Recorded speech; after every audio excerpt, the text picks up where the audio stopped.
Good morning, good afternoon, good evening. We talk a lot about this channel on this channel about how to improve our critical thinking, how to improve our logical thinking, how to use that to level up our results in terms of our career, our business, our relationships, and make an impact, right, on the world, a tangible impact. But we don't often think about or talk about so while we're often talking about hacks, right? The best hacks, like do this, use this technique, or use this other technique to level up those things, to improve our logical thinking. When was the last time we honestly paid attention to our health habits that actually improve our focus, improve our logical thinking? Because at the end of the day, yes, we can use all the hacks in the world to improve our logical thinking, but we also have a biological thing called the brain, and it needs care, right? It needs optimization in a sense, right? So we need to know how to do that. Well, we're going to talk about that.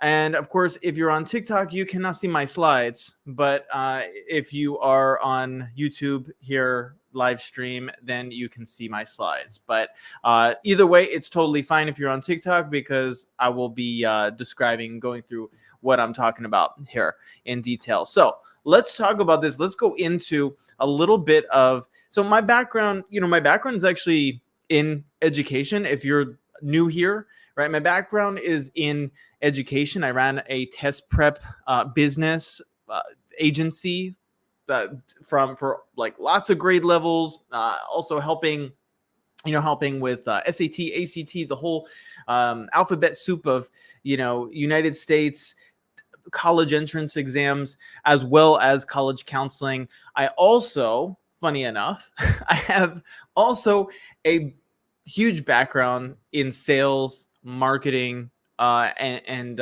business. It's been in my own online business for and building sales teams for more than 10 years now.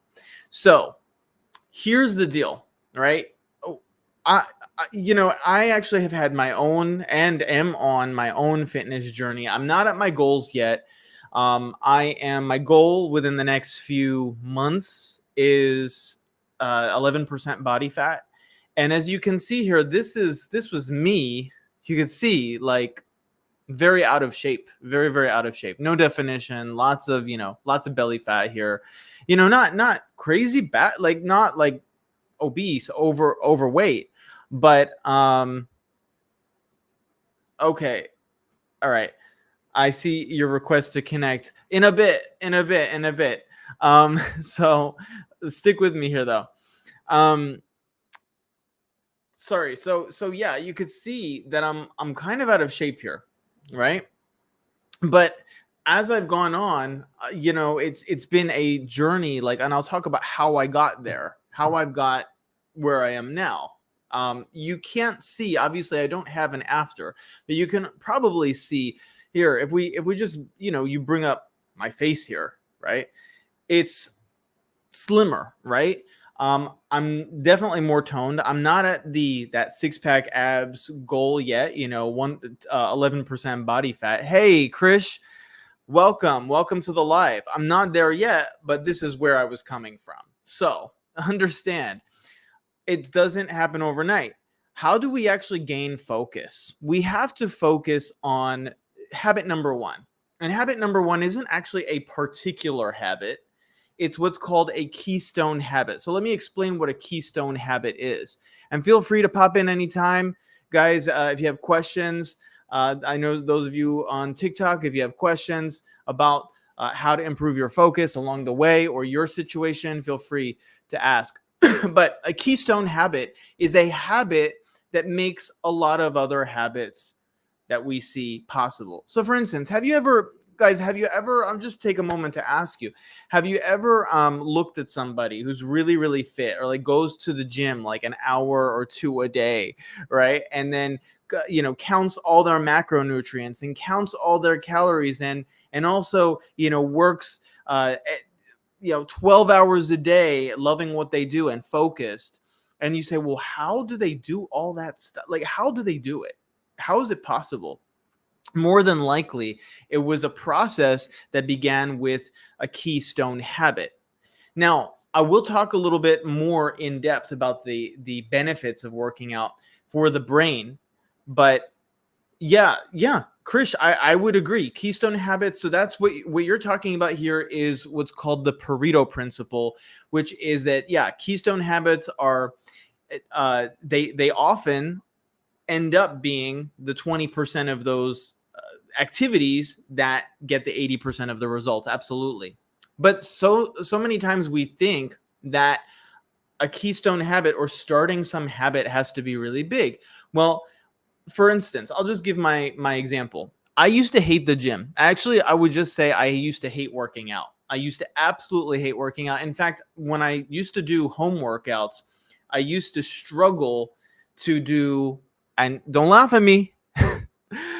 I used to struggle to do like 12 minutes of exercise. And I would do the weakest kind of exercise, like, whatever, 5-pound weights and like some sit-ups and push-ups. And I'm like, I don't want to do this anymore. Right. I'm done after 12 minutes or 15 minutes.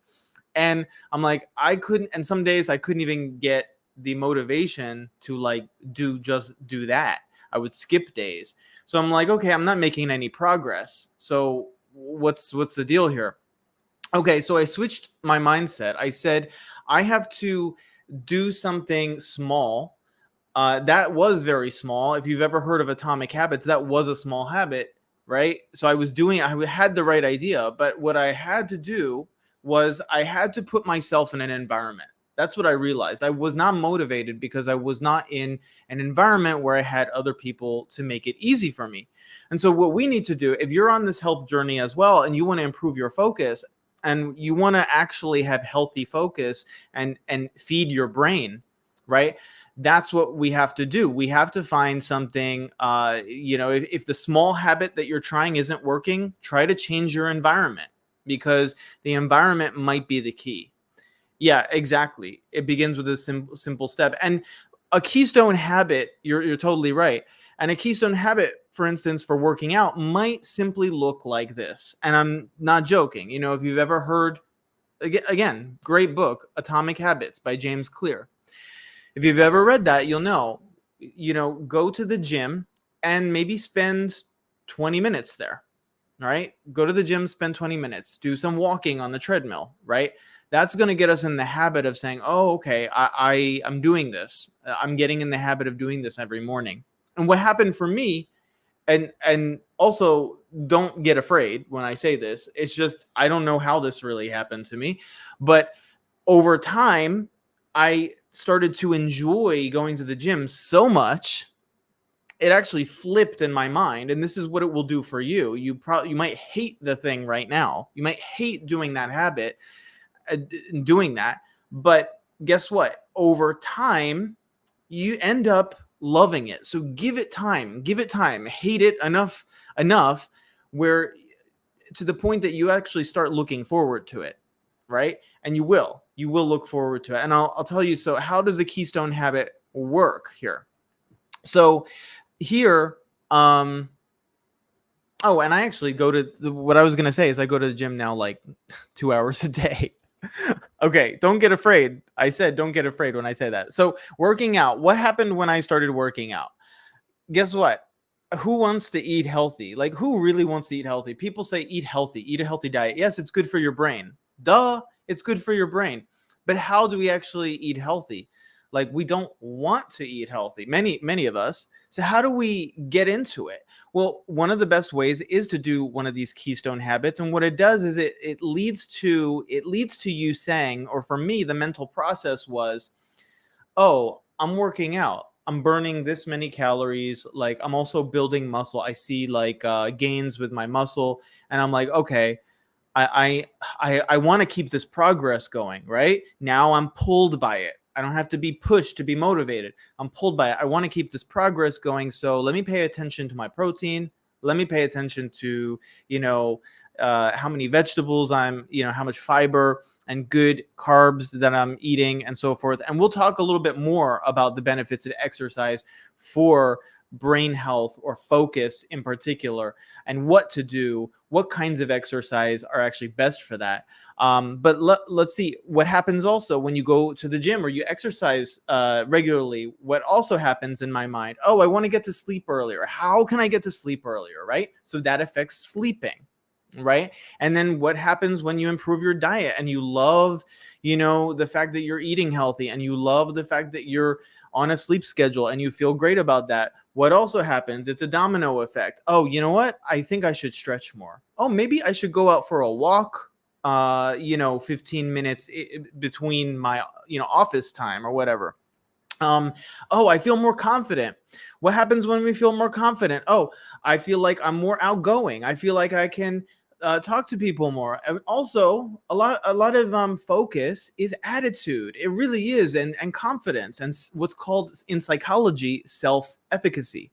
Right? Look that term up if you want. It's called self-efficacy. So all of these physiological, biological things, yeah, upward spiral instead of a downward spiral. Exactly, Krish. And what happens is that as we go through this, as our confidence increases, actually it does help our focus too, right? Interestingly. So because we want to study more maybe, or we want to learn more, we want to build our skills more, right? So it does actually motivate us to be more focused and find more strategies to focus. Habit number 2 is high protein.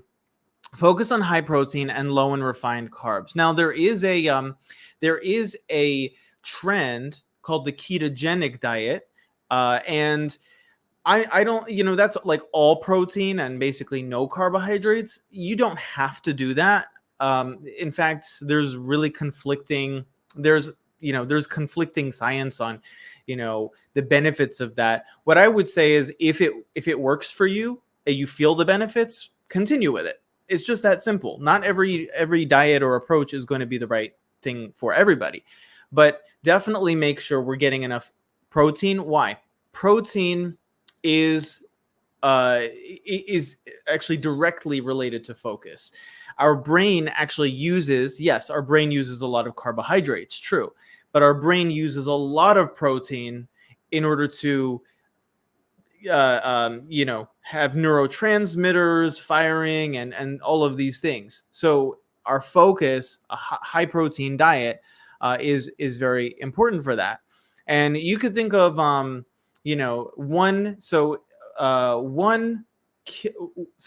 gram of protein per kilogram of weight is typically what people look for. And if you're talking about pounds, that would be like 0.7 grams of protein for every 1 pound of weight that you have. And so I try to get about 160 grams of protein every day because my goal is to build muscle. So I'm working on building muscle. That might not even be enough, but it's a lot, right? You have to figure out what your weight is, what your needs are, and all of that, and then go from there. But low in refined carbohydrates. Note that I said low in refined carbohydrates. So refined carbohydrates, high sugars, things like that, that spikes your blood sugar. That gives your brain temporary energy. But then have you ever experienced where you're focused on something, you're working on something, and you just boom, you lose energy, or you lose energy middle of the day suddenly? A lot of times that can be because of what we eat for lunch, right? If there are things that are high in like these like breads and things like that. I'm not saying actually all bread is bad. Glucose crash. Yeah, enzymes are proteins. Exactly, Chris. Yeah, great. A lot of this. Glucose crash. Exactly. So make sure we're not eating those refined carbs. Potatoes are a great source of quality carbohydrates if we're looking for carbohydrates for our brain. Also, fatty fish, omega-3s. I didn't include that in this slide, but fatty fish, omega-3 fatty acids, that's actually a huge building block of our brain cells. So these are all food for our brain, and we can't forget that. Oh, also, by the way, there's should you rely on caffeine? I actually do use caffeine because listen, I love coffee. I love coffee. All right. You're never gonna take coffee away from me. It just will not happen. I just love coffee. But the thing is, and uh in different countries it's like more like tea and stuff like that, some herbal teas, or some of those are caffeinated teas. But caffeine is not necessarily a bad thing. Caffeine actually can help the brain. You just don't want to overdo it, right? There have been shown to be benefits of drinking coffee and caffeine. So drink your coffee if you like it, right? One thing though is you may need some more vitamin D if you drink lots of coffee, because it blocks it tends to block the absorption of vitamin D. So another thing is, we already talked about exercise, but I want to actually emphasize one thing. If you're very interested in this topic, go look at the research of Wendy Suzuki. I didn't put it on the slide here, but Wendy Suzuki, her last name is Suzuki, and she is a prominent researcher, neuroscientist, who has talked about the benefits of exercise for the brain. And in general, long-term exercise actually starts to grow new brain cells. I know it's incredible, right? It actually starts to grow new brain cells. So you want to become smarter. You want to become more logical. You want to become a better thinker, right? Long-term exercise. What kinds of exercise? Well, let's look. Lifting weights actually has a really great effect on the prefrontal cortex. If we're thinking about so what does that mean? It means self-control, right? We talk about self-mastery, self-control, right? Self-discipline. Lifting weights is a great way actually to stimulate the prefrontal cortex, those areas responsible for our self-control and our self-discipline, right? So that's amazing. And then also something called high intensity interval training helps with appetite regulation, but actually it's not on here, but it actually helps with our what is it? It actually helps with our with also, yes, prefrontal cortex and decision making and things like that. What is high intensity interval training? Does anybody know? Anybody know what HIIT is? High intensity interval training? Maybe you don't. So high intensity interval training is so for instance, running just at a steady state is not high intensity interval training. Okay. It's not high intensity interval training. Basically what that is it's steady state. It's a steady state. A sprint for like 1 minute, right, would be, or 30 seconds, like very intense sprint, would be high intensity interval training. It's something that's short, but very, very high intensity. And what this does is not only does it burn fat, that's great, right? Because we all want want to get rid of whatever belly fat and things like that. Yeah, well, so yeah, I mean, it could be 4 minutes. It depends on how intense you're doing it. Honestly, if you're doing high intensity interval training, like at a very, very high intensity, 4 minutes is long. 4 minutes is long. I don't know if I could go for 4 minutes, but because 1 minute of doing a high intensity. Oh, great. Yeah. Okay, great, Hari. Yes, it's a very, very great book. Definitely. The topic today is obviously improving our focus. Guess what? Focus and being in control of ourselves and our mind is crucial for what? For leadership, right? So this is a great topic. So you read it. Fantastic. So yeah, high intensity interval training. This is what I do currently. I'll do for my cardio, I'll do like an incline for walking. I'll do like 10 minutes at like 20% incline and 3.5 miles per hour. Like it hurts. It feels like, thank you, Harry. I really appreciate, lots of love to you too. I really appreciate it. I'm doing my best to serve you guys and help everybody here. So thanks for the feedback. And yeah, so what I do is 10 minutes of that. and then that steep incline. It's almost like you're climbing a mountain, like you're walking up a mountain, right? If anybody has ever walked up like a mountain trail, it can be like extremely steep like that. So that's really great training, but that's not high intensity interval training. That's more like aerobic. So it burns calories. It helps the brain. In fact, it helps this other part of the brain. It helps like memory, right? Attention, right? So it does help. And then I do tapering off for the next 10 minutes. I do sprints. So, rest 2 minutes, then sprint 1 minute, then rest 2 minutes, sprint 1 minute. Very, very good for the focus and attention. And guess what? Building new brain cells, growing new brain cells. Who wants to grow new brain cells, right? Hopefully everybody, right? So you don't want to lose brain cells. You want to grow them, right? Okay, so sleep and mental health. So sleep, okay, we all know that sleep is helpful, is important, but getting into that deep sleep, you want to make sure. I actually got some advice from my physical therapist as well in terms of the best ways to sleep. Make sure, and again, I'm not an expert at this, but this is what I'm getting from my physical therapist because she trains me on this, right? So making sure that our sleeping position we're not sleeping on our belly, right? We're not sleeping in too high of a temperature.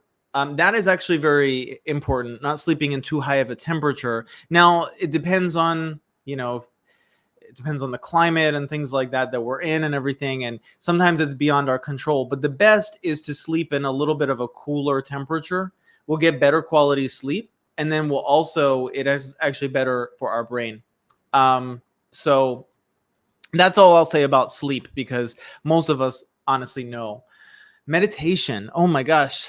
This is so underrated. Meditation is so underrated for focus, especially if you have issues with focus like ADHD or ADD or what's called executive function issues.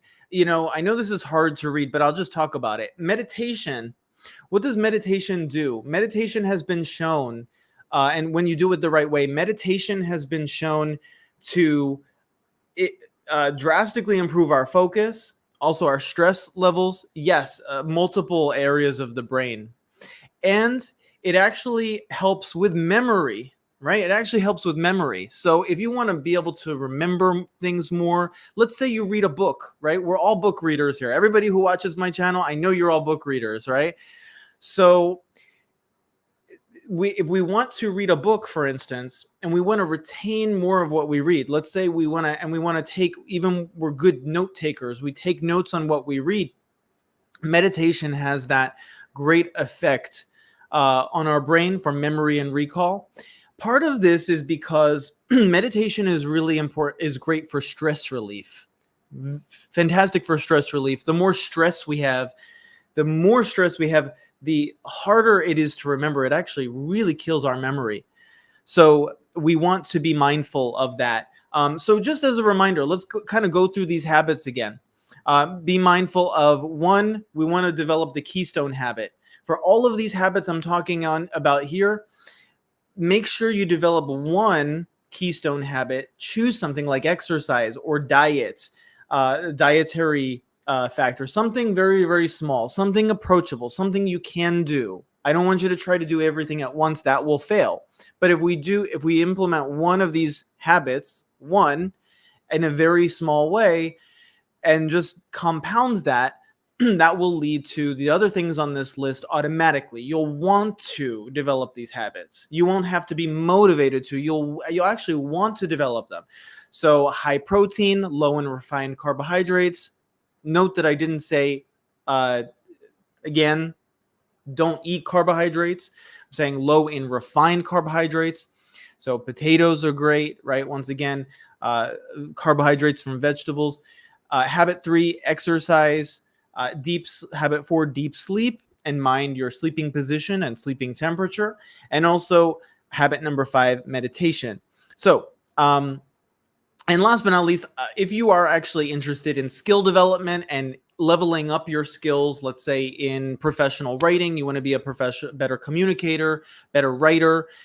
You want to know how to network and connect with people better in professional ways, and actually find people that you want to connect with and have them want to connect with you. Then and also want to get better at sales, because sales is involved with everything, then check out my Elixir of Worthiness course. I'm going to drop the link in the chat here. It's super affordable. Everybody can, use this, and everybody can benefit from it. So if you like what we're talking about here, this is just some extra of what you can learn from me in a more detailed and one-to-one way. And you'll actually get more access to me as well if you have questions on your skill development journey. So feel free to check that out. And thank you guys for being with me. As always, I love being with you guys. You guys are amazing. You guys are awesome. And I hope you all enjoy your day, or if it's evening where you are, enjoy your evening. So take care, guys. Have a great one.